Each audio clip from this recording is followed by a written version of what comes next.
మాజీ ప్రధాని మన్మోహన్ సింగ్ సంతాప తీర్మానంపై చర్చ సందర్భంగా అసెంబ్లీలో ఆసక్తికర సంవాదం జరిగింది. అయితే తెలంగాణ ఏర్పాటు కోసం కేసీఆర్ నాటి ప్రధాని అప్పుడున్నటువంటి ప్రధాని మన్మోహన్ ని ఒప్పించే ప్రయత్నం చేశారన్నారు మాజీ మంత్రి హరీష్ రావు. ఈ సందర్భంగా కల్పించుకొని మాట్లాడిన స్పీకర్ తాను స్వయంగా అసెంబ్లీకి రావాలని కేసీఆర్ కి ఫోన్ చేసినట్టుగా చెప్పారు. అయితే శాసనసభ కేసీఆర్ కి గౌరవం ఇవ్వటం లేదని, కొన్ని నిర్ణయాలు సరిగ్గా లేవని హరీష్ రావు అన్నారు. అయితే చర్చను కేవలం మన్మోహన్ సింగ్ కి మాత్రమే పరిమితమయ్యేలా చూడాలని మంత్రి శ్రీధర్ బాబు జోక్యం చేసుకుని కోరడంతో సంవాదం ముగిసింది.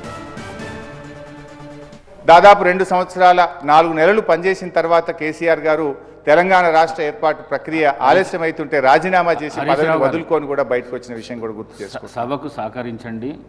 నేను స్పీకర్ గారి మీద నేను స్వయాన కేసీఆర్ గారికి ఫోన్ చేసి సభకు రమ్మని నేను రిక్వెస్ట్ చేసిన. సరిగా ఆ అంశంలోకి పోతే మేము కూడా మాట్లాడాలి సార్. ఈ సభ ఏం గౌరవం ఇచ్చింది సార్?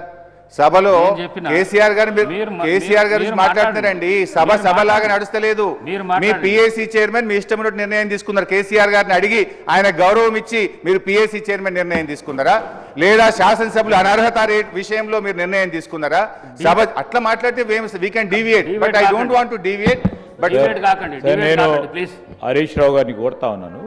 ఇది ప్రధానంగా మాజీ ప్రధాని మన్మోహన్ సింగ్ గారి నివాళులు పలుకుతా ఉన్నాము.